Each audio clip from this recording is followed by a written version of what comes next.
Welcome. Welcome to Home. Songs, sounds, and stories. I'm Martha Gallagher, and I'm delighted to share this studio visit with you today, where we'll be looking into and exploring the idea of home. What is home? I've been exploring the idea of home for a long time. And this project, Home, Songs, Sounds, and Stories, is supported through a wonderful grant. So I want to share my thanks here. This project is made possible with funds from the Statewide Community Regrants program, a program of the New York State Council on the Arts, yay, with the support of the Office of the Governor and the New York State Legislature, and administered by the Adirondack Lakes Center for the Arts. So many thanks for the support to explore, to do research and development, and to create. So what is home? I've done several live programs of this, and it's been so interesting to hear what people have shared. So I've asked everyone who comes, what is their idea around home? Some very similar, some very different. So let's jump right in to some music and story.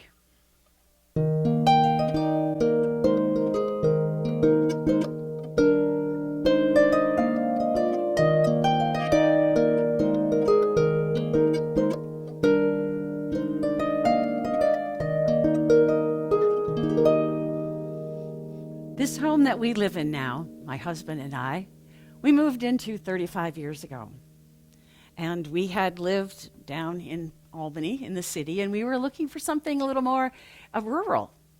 And we would drive by this place, this old, rambling, falling down farmhouse, which I have a weakness for. And every time we drive by to come up here to the Adirondacks to go skiing or hiking, I would say to him, "Oh, isn't that just the most romantic looking place?" And he would speed up.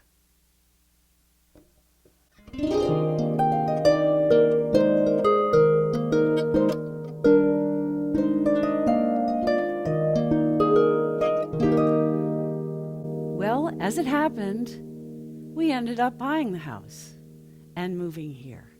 And what an adventure it's been. Much of it good, most of it good.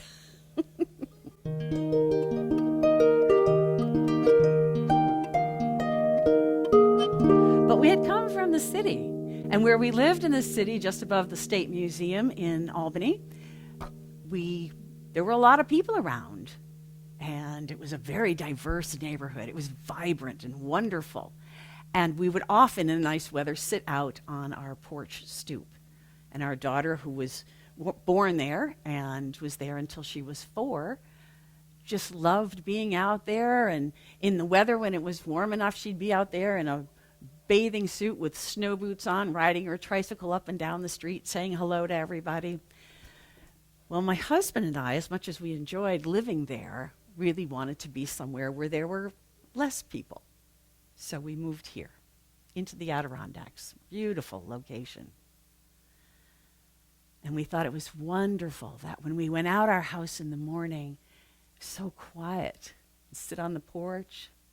We're kind of like, the last house going out of town. But the first morning we moved here, our daughter, then 4, came downstairs, walked outside and looked around, and then said to us, "But where are all the people?"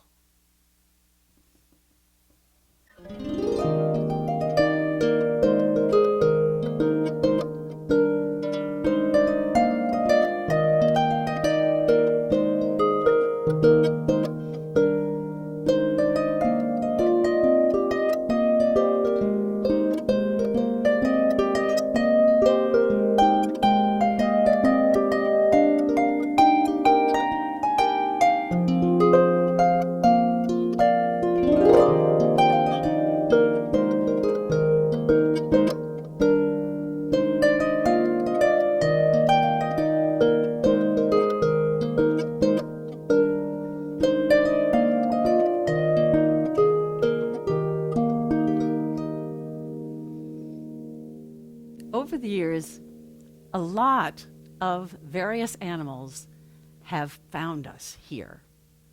Yes, some of them wild, many of them wild, but also dogs, cats.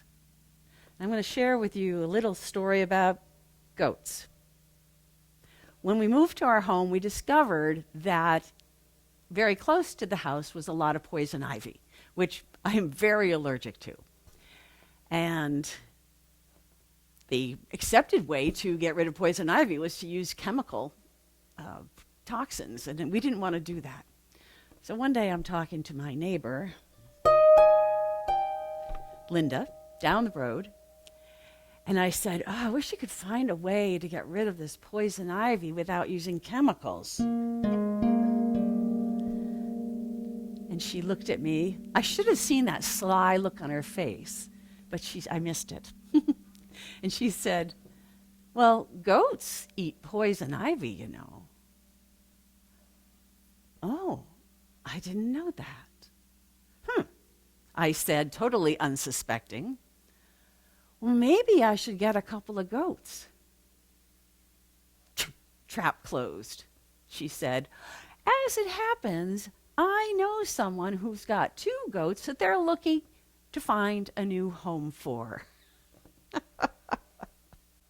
Well, Crackers and Cheese, who then became Munchy and Crunchy, because our daughter didn't think Crackers and Cheese were the right names for goats, because they munched and they crunched, came to live with us. And they ate the poison ivy, but I'll say they ate everything else as well. They especially liked what was growing in my garden.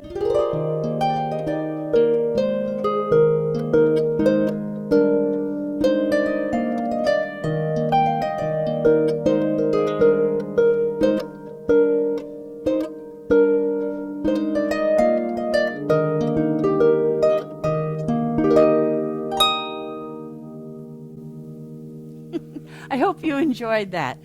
I call that for myself the snippet song. And what I love about that form is where I've got the music, which is a nice, wonderful, upbeat piece, and a palate cleanser, if you will. But then I can put in stories.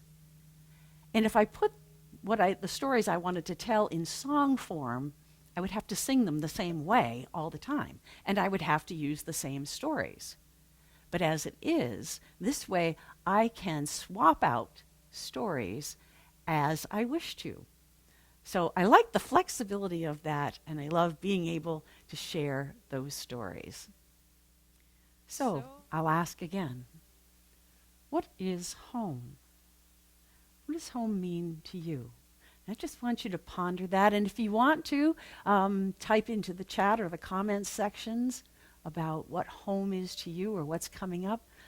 Please do. I love to see in this virtual setting what people share.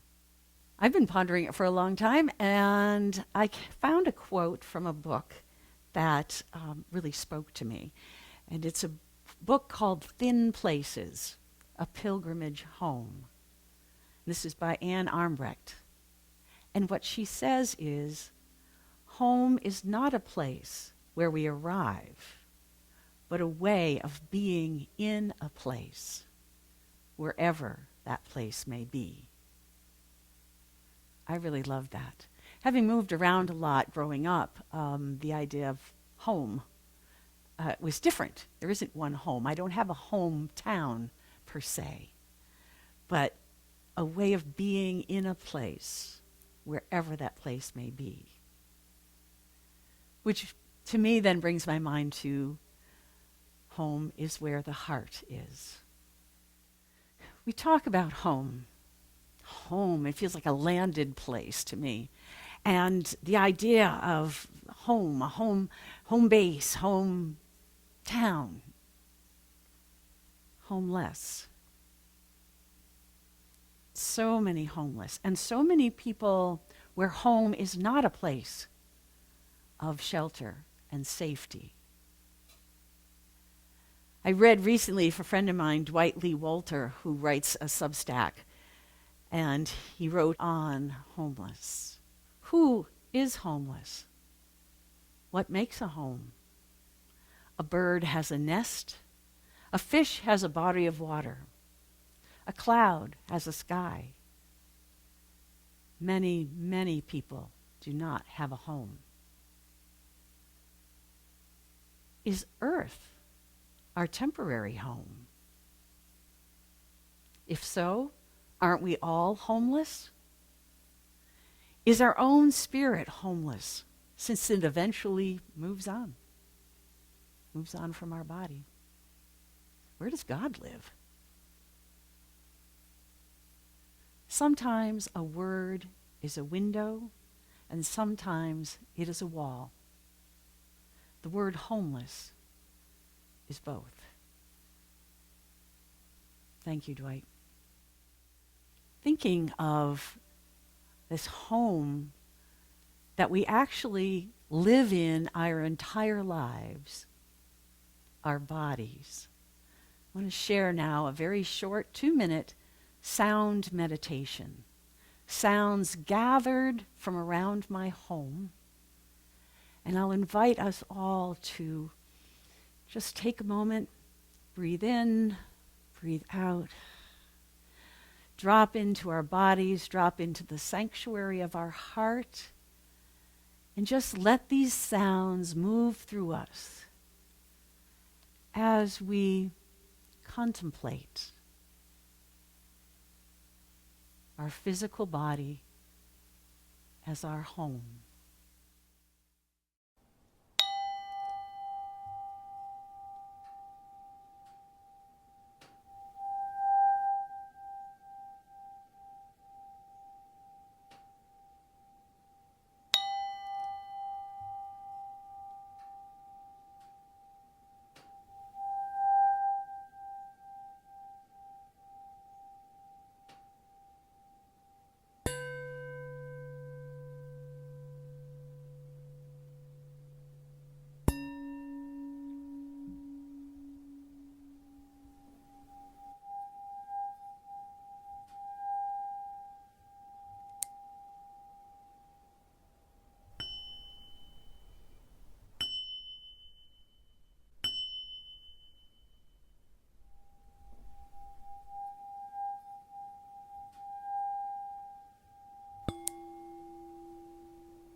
So you probably gathered the sound of going around the rim of a glass with a little bit of water on your finger, and that strange, unearthly hum, which is just amazing and can get quite loud. But that was beautiful to use this glass.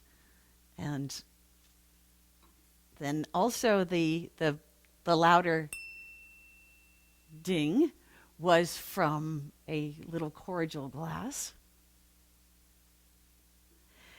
And then the other sound you might have heard was from pot lids. And often we have sounds, we hear them, and that actually is kind of nice. But we might do other things, or we drop it and it makes an awful noise. But I wanted it to sound like a gong, which it is. And so I looked around for something in my home that would work as a stick for it, and I got a fondue fork and a wine cork on top. And I played it this way.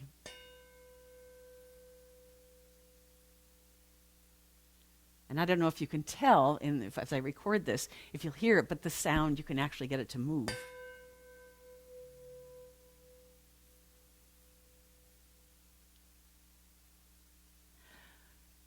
So my invitation to you is, as you go into your kitchen, to look around and see what items there intrigue you, and just have a little fun playing with sounds.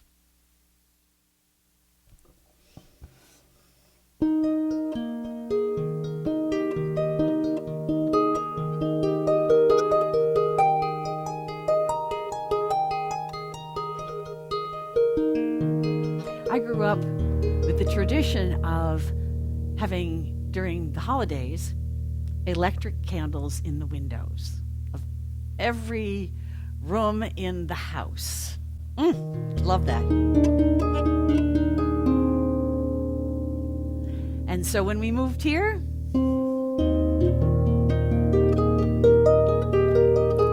we continued that tradition. Now, I say we put them on in November or after Thanksgiving and leave them on well into February, because sometimes we just need that light in the darkness. One of the things I love about living here in the Adirondacks, I'm surrounded by mountains. I'm in the valley. The river runs behind my house, sometimes through it. And across the road, it goes up the hill, and it's all forested.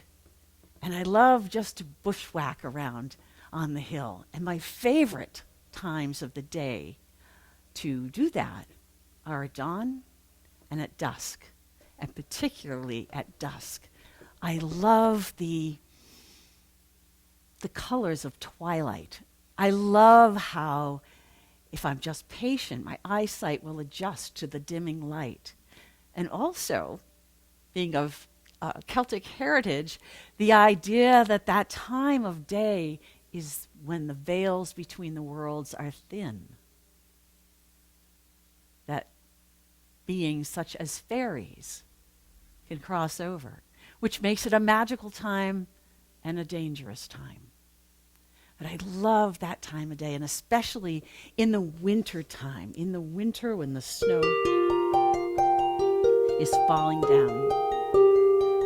And that snow, when it's huge flakes, drifting down so softly, silently.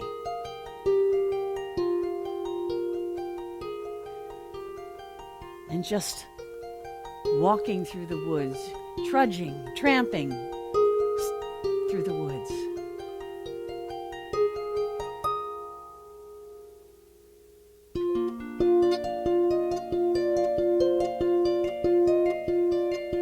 It's magical. The softness of the flakes always feels like it tickles my face. And if there's been a lot of snow before, oftentimes you'll walk under a tree and have a load of snow come right down into the back of your coat. And somehow it always finds its way right to your skin. And I would just walk up on the hill and walk. And when I'd come back, it was getting dark. And during the time of December through February, when the candles were lit in our windows, there would come that moment when I'd be coming down the hill and I'd think, I don't see my house. Where is it? Where is it? Looking through the snow. And then I would see it. The candles in the window. Warm, golden light. And it always felt to me like in The Hobbit and The Lord of the Rings, when they arrive coming to Rivendell, where the elves live, the last homely house. Well, my house does not at all like what Rivendell is described as. But the idea of golden light and the last homely house really speaks to me. And I will admit, I do love to watch mushy romantic Christmas movies.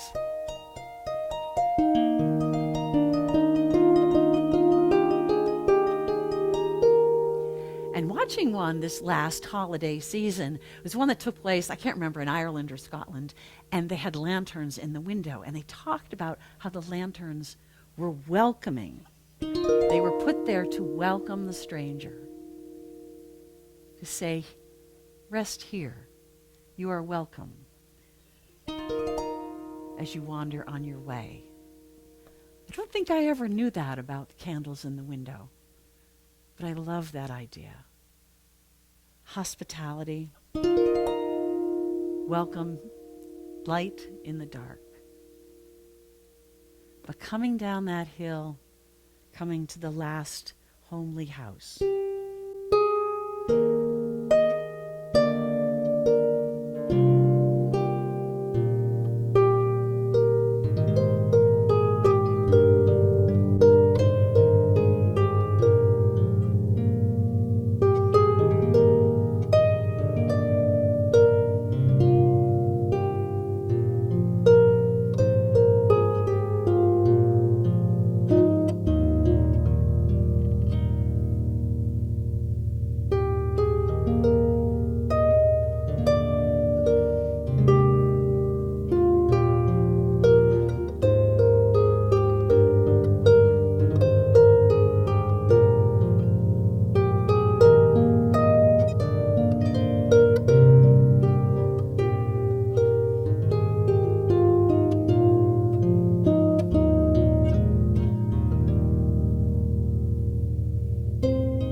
As we talk about home, I think about hospitality and welcoming people. As I said about the candles in the windows, the welcoming the stranger as well as friends, those who are traveling, those on pilgrimage, those who are lost, and those who will wander who are not lost. And recently having a friend over inspired this next song. So I wanted to write something to sing.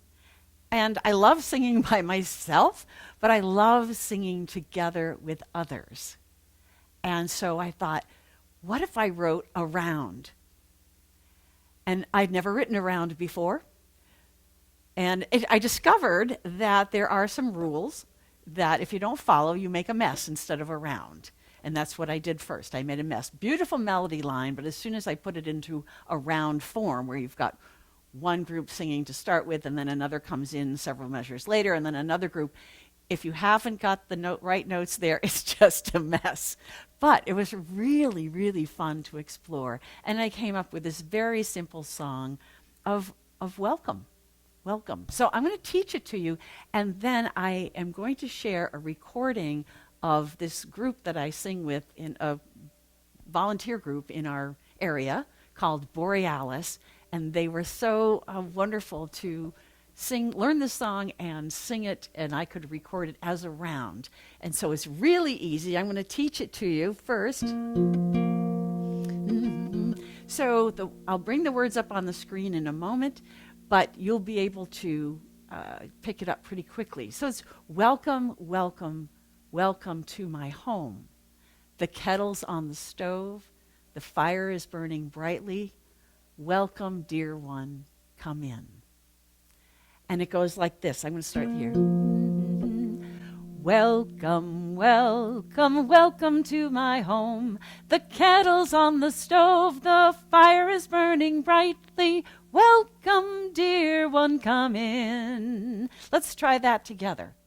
Welcome, welcome, welcome to my home. The kettle's on the stove. The fire is burning brightly. Welcome, dear one, come in. Beautiful, beautiful. And now I'm going to share the recording, and it starts out with everyone singing in unison, just like we just did.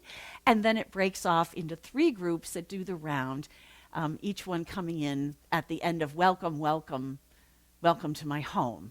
And then that's where the next group comes in. So I'll let you choose where you come in, and we'll sing it through together 3 times and just savor the welcome.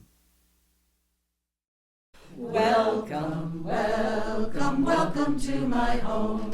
The kettle's on the stove, the fire is burning brightly. Welcome, dear one, come in.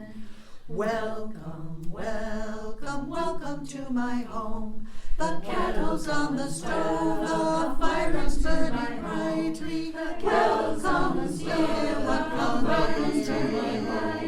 The kettle's on the stove, the fire is burning brightly. The kettle's on the stove, the fire is burning brightly.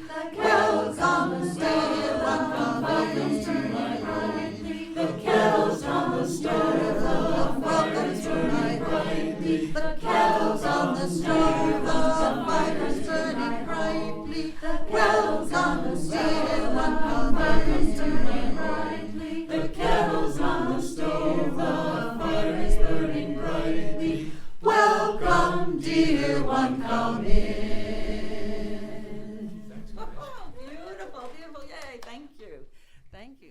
Oh, that was wonderful. I know, I can't hear you singing along, but I can imagine you singing along, and that was just wonderful. So if you want the little sheet music for that, just let me know. Send me an email, and I'd be happy to drop the PDF to you. It's very simple and a lot of fun to sing. And someplace I've been going for all of my life has been to the ocean, to the sea. Now, I live in the mountains, and I love living in the mountains. But when I go to the sea, I feel like I'm coming home.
so soothing. And my imagination, I can just feel the air on my skin and the water and that tang of salt in the air. Oh, just love it. So, let me ask you again, just bringing us back to what is home? And I know I've been talking about and sharing about my home, my feelings of home, my actual physical home, the sounds of my home. How about you? Where are you at right now? And I pondered that as I was working on this project. But I kept thinking about how with writers they say, write what you know. And so I kept coming back home. This song takes a look at home as physical home as it is seen by others, and the physical home as it's seen by those whose heart is in that home.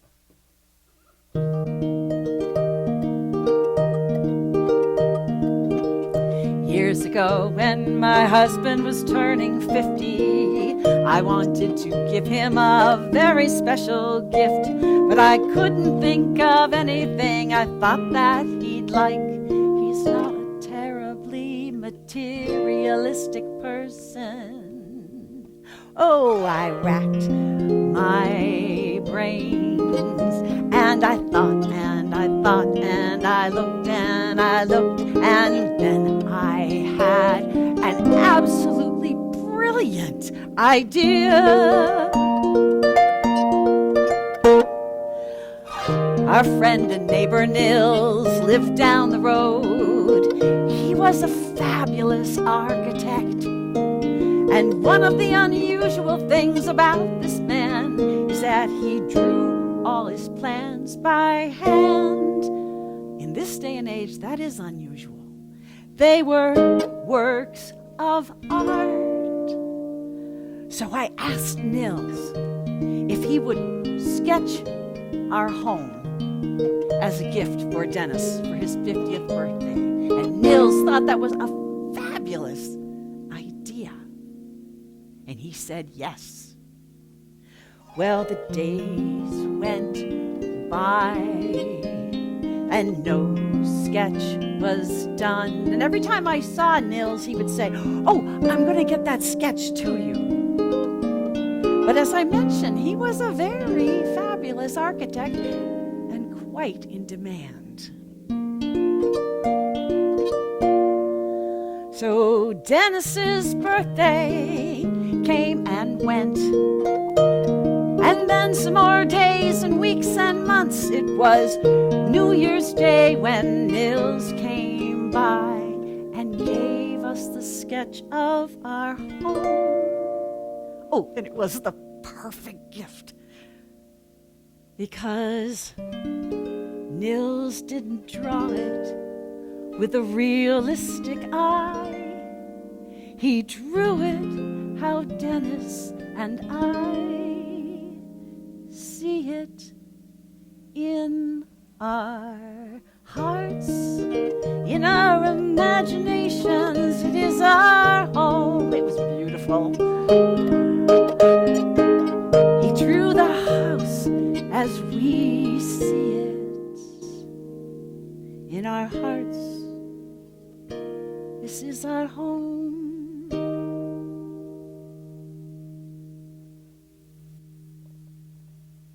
Thanks, Nils.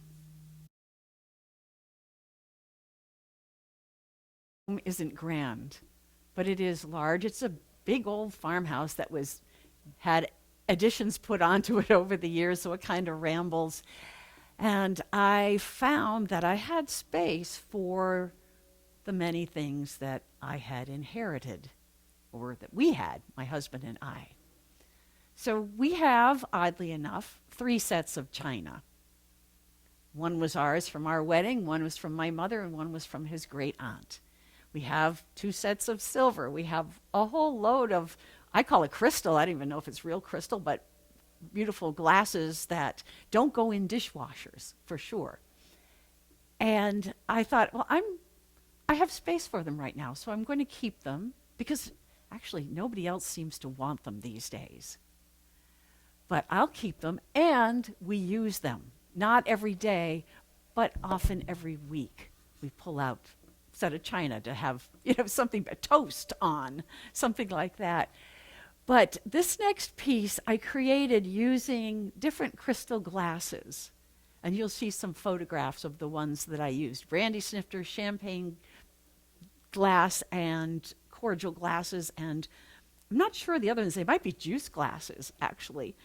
And I actually went through, I took them all out of the cabinet, I hand washed them all, I dried them, I laid them out, and then I started listening as I struck each one of them gently and marked the pitch that they were, trying to figure out, can I use this in a more pitched setting as opposed to just tones?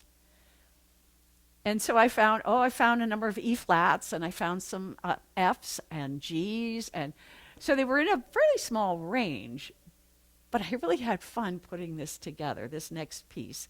And it brings together a song little tune that I wrote, played on the glasses. And again, trying not to break them, but also it was hard to get the tone even, but it was so much fun to do this. Just to relish, to savor these beautiful dishes and glasses from another era that are part of my history, part of my family ancestry. And it felt really lovely to have this connection. Now, had my grandmother caught me hitting those glasses, there'd have been hell to pay. But anyway. But then I wanted to put the harp together with it, which was a real challenge.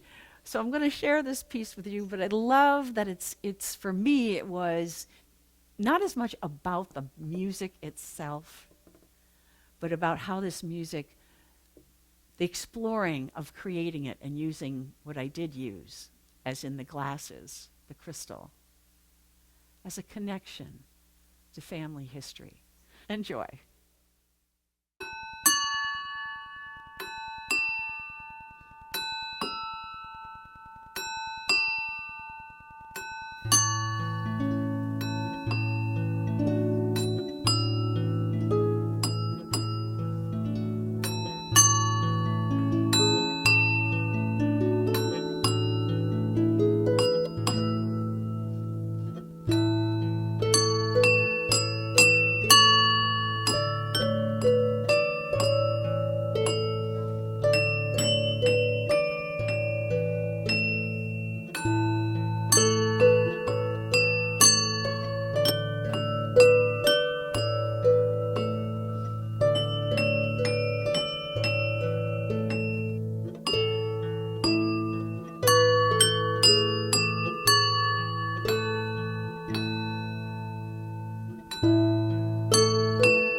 Well, I hope you enjoyed that fun little exploration with glasses and harp.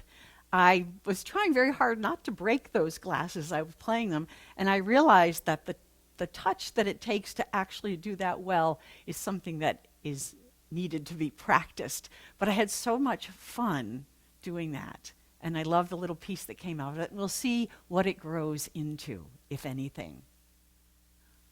So we're coming to the end of this time together.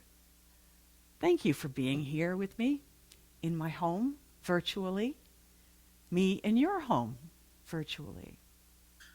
And I hope it's given you the opportunity to ponder and to continue pondering. What is home? What does home mean to you?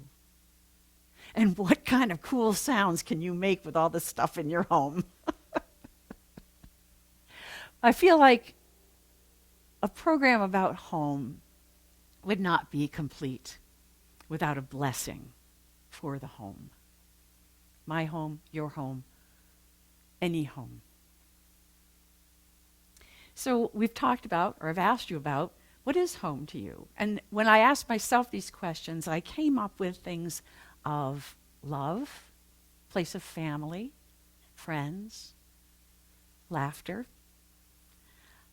Came up with a place where it was, one could find peace, comfort, joy, food, drink, camaraderie, comfort, and shelter, a place of shelter. I think maybe that came to me first, shelter. And right on the heels of that, safety, place of shelter and safety. So as this final song blesses the home of shelter and safety, I also share it as a wish, a prayer for those for whom home is not shelter and safety in this moment, or may not have a home. But there may be places where they feel at home and they feel connection, shelter, safety.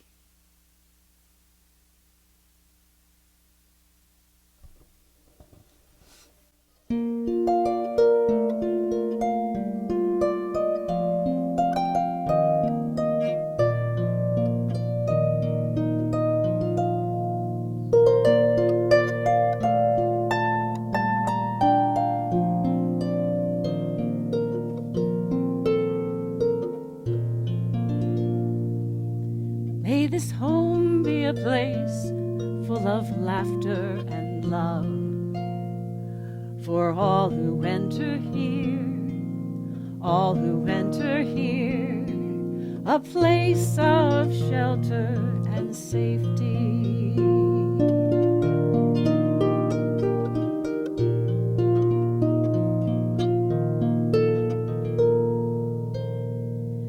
May this home be a place where peace abides for all who enter here, all who enter here, a place of shelter and safety.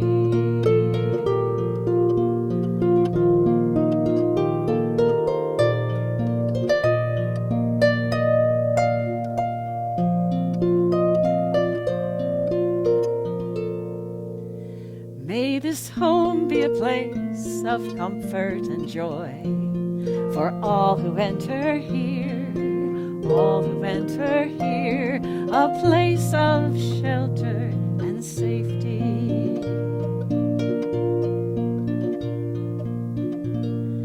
May this home be a place of family and friends for all who enter here, all who enter here, a place of shelter and safety.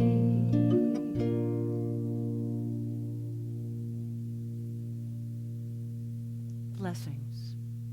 Thank you for being here, and may you have shelter and safety.